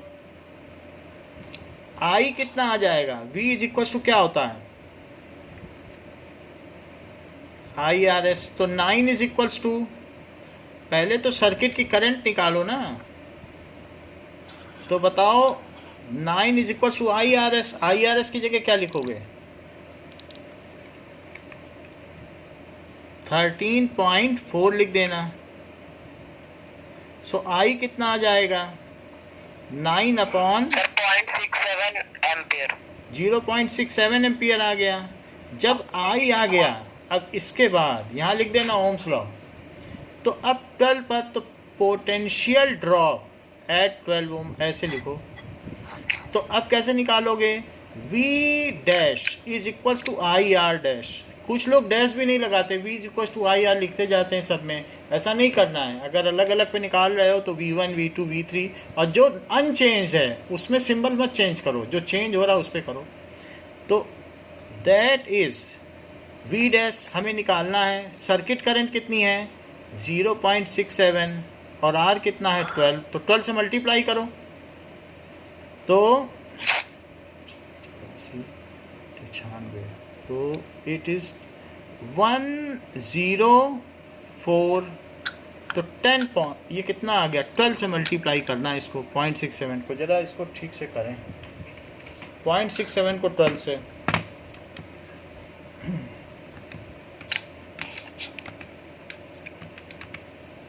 It is 8.04। अच्छा ये 72 होगा, ठीक है। तो 8.04 आ गया, इतना वोल्ट आना चाहिए। समझ में आ गई बात? तो ये ड्रॉप होगा। अब वो गलती क्यों ये पता नहीं चल रहा है। नाउ 10th क्वेश्चन देखो। सर 9th क्वेश्चन में तो सिर्फ सर हाँ सर हाँ हाँ बोलिए। सर 9th क्वेश्चन में सिर्फ इलेक्ट्रिक करंट सर ये पूछी गई है, ये नहीं पूछा गया है ना, तो ये मत बताना। 9th क्वेश्चन में how much current will flow through 12 ohm resistor, so this much current will flow. Okay, ये करंट तो सही है, वोल्टेज ड्रॉप तो नहीं पूछा गया है। हमने कहीं वोल्टेज ड्रॉप तो नहीं पूछ लिया था? No sir. चेक कर लेना, अदरवाइज जो भी अमेंडमेंट होगा हम कर देंगे सबके आंसर शीट में, ठीक है। करंट पूछी गई है तब तो सही है। तो जिसने करंट निकाली होगी और जिसके जिसके में नोटिस करना गलत होगा, हमारे पास मैसेज करना, उसका हम ठीक कर देंगे, क्योंकि अभी रिजल्ट तो बना नहीं है। क्या गलत होगा? जिसका ठीक है, जिसका गलत होगा हमें बता देना, हम उसको ठीक कर देंगे। और ये पूछा नहीं गया है, this portion has not been asked. अब देखो, कह रहा है कि how many 176 ohm resistors. 10th question, how many, बहुत सारे रजिस्टर्स हैं लेकिन मुझे मालूम नहीं है कि कितने रजिस्टर्स हैं। So let there are n registers.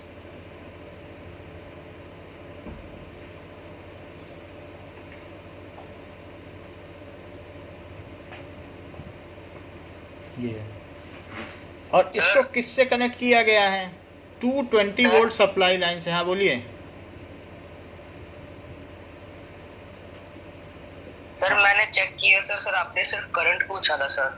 ठीक है, करंट पूछा था तो जो हमें मैसेज कर देना जिसके में हमने गलत किया है, उसको हम ठीक कर देंगे। नहीं किया गलत, वो अभी नहीं याद रहेगा, आप हमें मैसेज कर दीजिएगा, ठीक है। ओके, नाउ ये 220 वोल्ट है और रेजिस्टेंस कितने का है? 176 ओम। ये सब 176 ओम है, 176 ओम। तो कह रहा है कि 5 एम्पियर से ऊपर करंट नहीं होनी चाहिए, नहीं तो फ्यूज़ उड़ जाएगा। यहाँ फ्यूज़ लगा रहता है, वो फ्यूज़ उड़ जाएगा। So in case the current exceeds, तो क्या होगा, कुछ ना कुछ एक लो मेल्टिंग पॉइंट की डिवाइस लगी रहती है। अगर रेटेड करंट से ज़्यादा करंट जाएगी तो सर्किट को ब्रेक कर देता है। हर चीज़ में एक फ्यूज़ लगा होता है, which is low melting device. तो अब वो कह रहा है कि नाउ 5 एम्पियर से ज़्यादा करंट ना एक्सीड करे, हम कितने रजिस्टर लगाएं पैरेलल में। So let n resistors are connected. हमें मालूम नहीं है कितने लगाएं, तो लिखो let n registers of 176 ohm should be connected in parallel, should be connected in parallel। अब देखिए, नाउ सो 1/RP क्या हो जाएगा? 1/R प्लस 1/R, सारे एक ही जैसे हैं, सो RR लिखना और प्लस n टाइम्स। क्यों? क्योंकि हमने कितने रजिस्टर लगाए हैं? n resistors. तो ये कितना हो जाएगा? n/R। Is it okay? Total resistor. Yes. अच्छा, आप पलट दो इसको, तो RP कितना हो जाएगा? R/N। लेकिन हर एक रेजिस्टेंस की कितनी वैल्यू है जिनको हमने लगाया? क्या 176 है इंडिविजुअल रजिस्टर्स की? ये R की वैल्यू कितनी है हर एक की? Yes sir. सो RP कितना हो जाएगा? R/170। That is 176/N। अभी पिछला सवाल भी एक कराया था, फर्स्ट क्वेश्चन। तो अगर उसमें मान लो 5 हिस्सों में किया गया तो 1/5 हो जाता है रेजिस्टेंस। अगर 3 ओम के पैरेलल में लगाओगे तो 1.5 ही रह जाएगा। अगर 3 ओम के 10 लगा दिए पैरेलल में तो 3/10 रह जाएगा। R/N हो जाता है पैरेलल में। बोलो बात सही है? यस। तो इस तरीके से हमने देखा, अगर n रजिस्टर लगा दिए तो nth टाइम ही रह जाता है। ओके, अब जरा देखो, ये तो इफेक्टिव रेजिस्टेंस है। अब एक ओम्स लॉ लगा दो, V = IRP। वोल्टेज कितना है? करंट कितनी चाहिए 5 की, और रेजिस्टेंस कितना है? Is it correct? This is Ohm's law. Yes, sir. So as per Ohm's law हमें रिक्वायर्ड करंट जितनी है, रेटेड करंट, वो फ्यूज़ के रेट से ऊपर नहीं होनी चाहिए, जो फ्यूज़ की रेटिंग है। एन को उधर ले जाओ, 5 इधर लिखो, 176 यहाँ लिखो और 220 लिखो। 5 से इसको कट करो, 5 4 जा 20, 5 4 जा 20, तो एन कितना है? That is equals to 4 resistors, क्योंकि 44 से इसको कट करोगे, 44 से ना करो, 11 से करो। 11 4 जा 44, 11 1 जा 11, 11 6 जा ये कितना है 66। सो इस तरीके से 4 से इसको फर्दर कट कर दो तो 4 आ गया। सो दिस इज 4। तो 4 रजिस्टर्स लगाने चाहिए। 4 register should be connected in parallel. Okay, is it correct? और पूछना है कुछ इसमें? हमने मान लो n रजिस्टर लगा दिए, तो n लगाए तो इसका इफेक्टिव रेजिस्टेंस कितना हो गया सबका?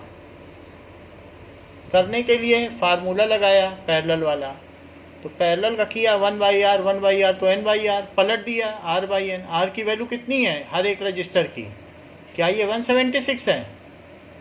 तो 176/n कर दिया। अब एक यही r इफेक्टिव है, तो v = IR लगा दिया। हमारा वोल्टेज इतना है, हमारे टोटल रजिस्टर्स का रेजिस्टेंस इतना है, हमें करंट इतनी चाहिए, तो वो n क्या है? n आ गया। बोलो, समझ में आ गई बात? Yes. Okay, now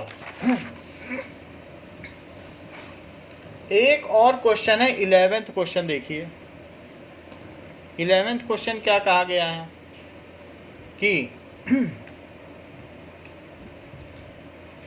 how many 6 ohm के कितने रजिस्टर्स कैसे कैसे कनेक्ट किए जाएं कि 9 ओम बन जाए। So there are 3 registers, each of 6 ohm. 6 ohm के 3 रजिस्टर्स हैं, 3 रजिस्टर्स ईच ऑफ 6 ओम।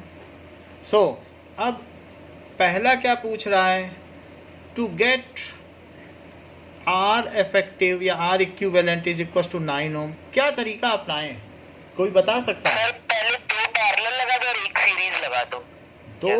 दो को पैरेलल लगा दें, मान लीजिए 6 को लगा दें तो 3 हो जाएगा। और एक ये सही बता दिया कि अगर मैं 6 को 2 को पैरेलल लगा दूं तो जस्ट 6/2 कर देना, और अगर 3 लगा देता हूं पैरेलल तो 6/3 कर देना, 4 लगाऊं तो 6/4 कर देना। जितने पैरेलल में लगाओगे उतने टाइम्स लेसर हो जाता है। और फिर इसके साथ इन्होंने कहा एक 6 ऐसे लगा दो,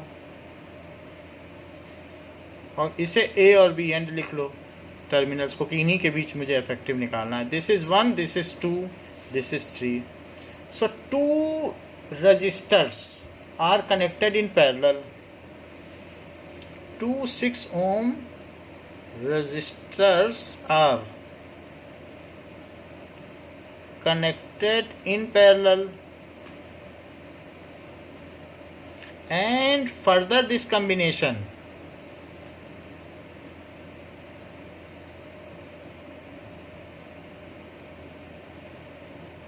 is connected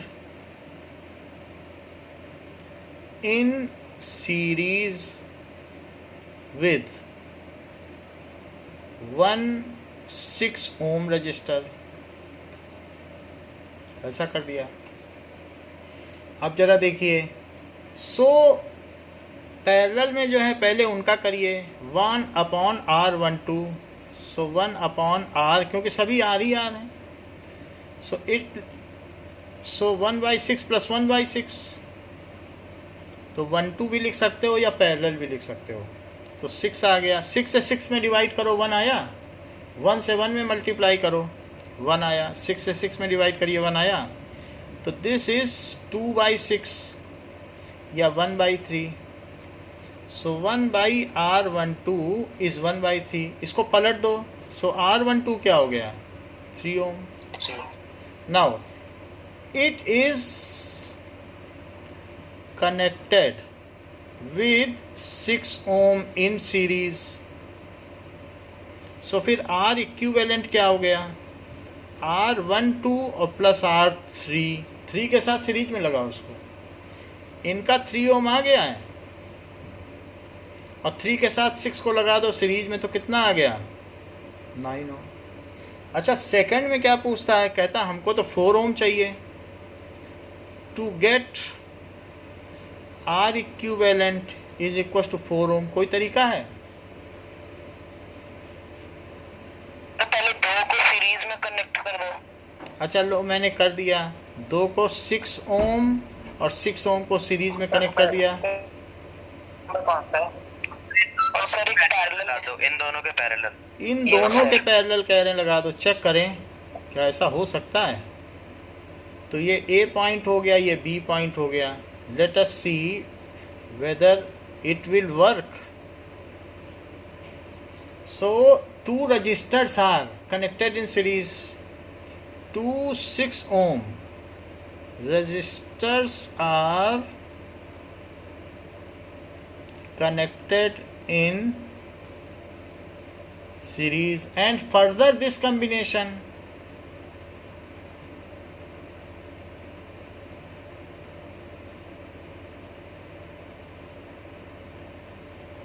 is connected with 1 6 ohm resistor in parallel. सो पहले RS की वैल्यू निकालो, वो R प्लस R है जो कि 6 प्लस 6 है जो कि 12 ओम है। Now 12 ohm is connected with 6 ohm in parallel, इन दोनों का मिला के कितना हो गया, 12 ओम। और 12 ओम और 6 ओम अब आपस में क्या है, पैरेलल में है, parallel. So 12 ohm is in parallel with 6 ohm. So R equivalent क्या हो जाएगा,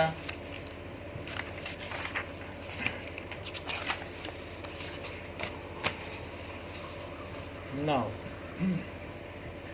so 1 by R equivalent is 1 upon R जो सीरीज का कॉम्बिनेशन आया था, और प्लस 1 अपॉन एक और R हमारे पास बचा था। तो ये जो मैंने 3 3 के किए थे वो 12 आए, और एक 6 का बचा था, उन दोनों को 12 और 6 को पैरेलल में जोड़ा है। 12 इसका LCM आ गया और यहाँ 2 आ गया, सो दिस इज 3 by 12। सो इनको पलट दीजिए, सो R इक्विवेलेंट कितना हो जाएगा, 4 ohm. So this trick has worked. So ऐसा कॉम्बिनेशन करेंगे तो 4 ओम आ जाएगा। अब देखिए 13th क्वेश्चन देखिए, a hot plate of electric oven is connected to 220 volt, has 2 resistance coil A and B। तो उसके पास 2 कॉइल है। जो नॉब हम घुमाते हैं ओवन में तो कभी बहुत तेज कर देता है, कभी धीमा कर देता है, तो वास्तव में वो अंदर में रेजिस्टेंस का कम्बिनेशन कर रहा है और कुछ नहीं कर रहा है। तो उसके पास 2 रजिस्टर्स हैं 24 ओम के।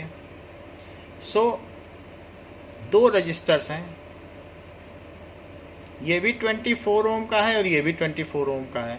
तो कभी मैं धीमा कर देता हूँ, कभी तेज कर देता हूँ, तो रेजिस्टेंस कम ज़्यादा हो जाता है। अगर रेजिस्टेंस कम रहेगा तो करंट तेज बहेगी क्या? Yes sir. और वो जल्दी गर्म करेगा। Yes sir. और अगर रेजिस्टेंस ज़्यादा रहेगा, ओके,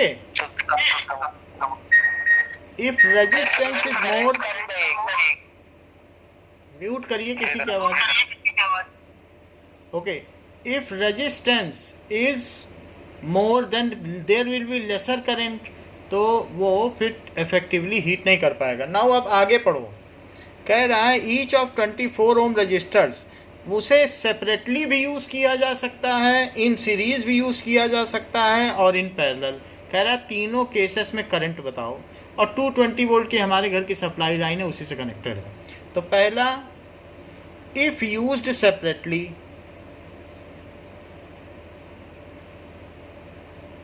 यानी सिर्फ एक रजिस्टर यूज़ करता है। जब नॉब हम घुमाते हैं तो एक ही रजिस्टर यूज़ करे और 220 वोल्ट की सप्लाई लाइन पे यूज़ करे।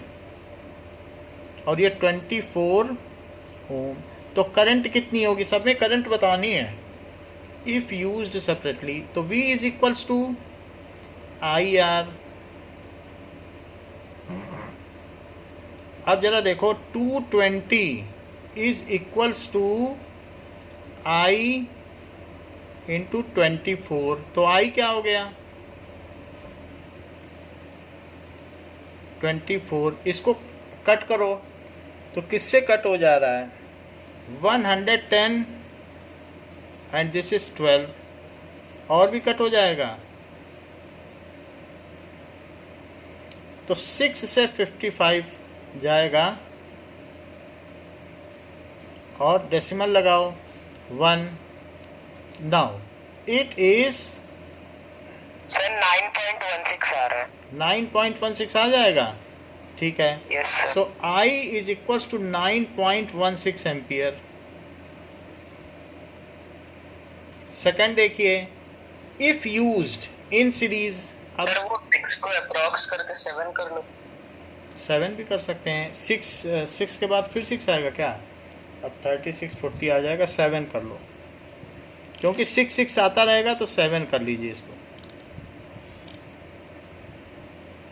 अब देखो दो रजिस्टर्स को कह रहा है सीरीज में लगा दो। सो 24 ओम और 24 ohm. So if used in series में यूज करें तो RS क्या हो जाएगा 48। So V is equals to RS लगा लो, है वही सप्लाई लाइन 220 वोल्ट की, ना वो बदली, I बदल जाएगा। I इंटू, चाहे तो आप ऊपर I लिख रहे हो तो इसे I डैश लिख लो, बदल दो कि भाई हमारा दूसरा केस है। और RS 48, so 220/48 is I dash.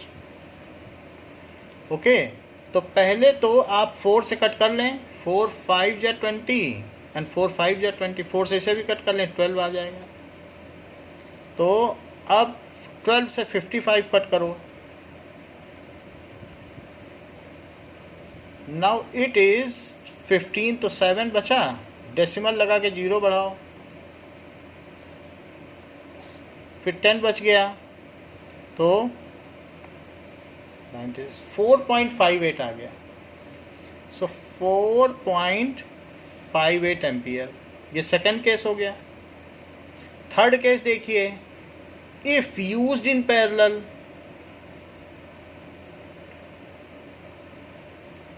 तो पैरेलल में अगर यूज किया जाए तो करंट क्या होगी, क्या सबसे ज़्यादा वो सर्किट से करंट ड्रॉ करेगा, जरा देखें, क्योंकि रेजिस्टेंस तो कम हो ही जाएगा।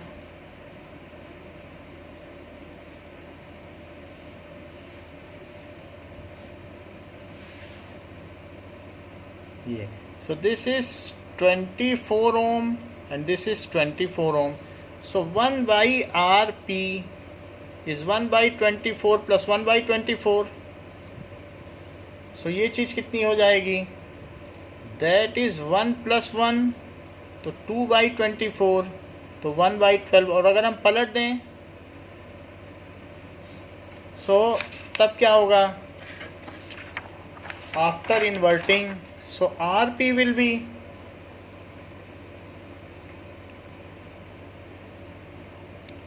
12 ओम हो जाएगा, आधा हो जाएगा, क्योंकि हमने क्या कर दिया है, रजिस्टर्स पलट दिए हैं। So RP will be 12 ohm. अच्छा, अब 12 ओम है तो V is equals to I double dash, I बदल जाएगा, वहाँ सिंगल डैश था, यहाँ डबल डैश है। और RP 220 वोल्ट की सप्लाई लाइन ले रहा है, करंट का पता नहीं। सर, हाँ सर बोलिए। सर हम इसको सीधा सर 9.17 का डबल नहीं कर सकते सर? 9.17 का 9.17 का डबल ही तो आएगा, बिल्कुल वही चीज़ आने वाली है। बट करने के लिए आपको फिर किसी ना किसी तरीके से जस्टिफाई करना पड़ेगा. That will not gate justified. आपको कहीं ना कहीं ये दिखाना पड़ेगा कि ये हमें मालूम है answer. It is very easy to imitate और cognize something, but how to justify it is the main issue. कि आप ये दिखाइए कि उसका नया रेजिस्टेंस क्या है, सीरीज में क्या रेजिस्टेंस है, उससे अगर आप एक्सप्लेन कर पाते हैं. हाँ बोलिए. आप जस्टिफाई कर लेंगे then it will be okay. पहले सर फर्स्ट केस में सर 24 ओम था, सेकंड में 12 ओम है, तो सर हाफ हो गई इसलिए. तो ऐसा कोई रिलेशन हो कि आप जस्टिफाई कर सकें. अदरवाइज हम formula, it is a simple linear formula. While using it is simply solve और जस्टिफिकेशन भी होता जा रहा है. तो इसमें आपको कहीं जस्टिफाई नहीं करना है, अदरवाइज स्टेटमेंट काफ़ी लिखना पड़ेगा. तो उसमें गड़बड़ी नहीं होनी चाहिए. बाकी 110 और यहाँ 6 आ गया, और इसको छोटा करो, 55 और 3 आ गया, तो कितना आ जाएगा? 3 1 जा 3, 25 तो 8 आ गया, 18.3 और ये 1 आ गया, डेसिमल लगाओ, तो it is 18.3 ampere I double dash. तो तीनों के केस में सर्किट करंट आपने पता कर ली है कि what is the circuit current in all the 3 cases. So power के जो क्वेश्चंस हैं उसको अब हम नेक्स्ट क्लास में करेंगे. सीरीज और पैरेलल के सभी क्वेश्चंस हमने कर लिए हैं. इस क्लास के लिए इतना ही. बाकी हम सर, हाँ सर वाइवा में केमिकल इक्वेशन रिएक्शन आएंगे ना?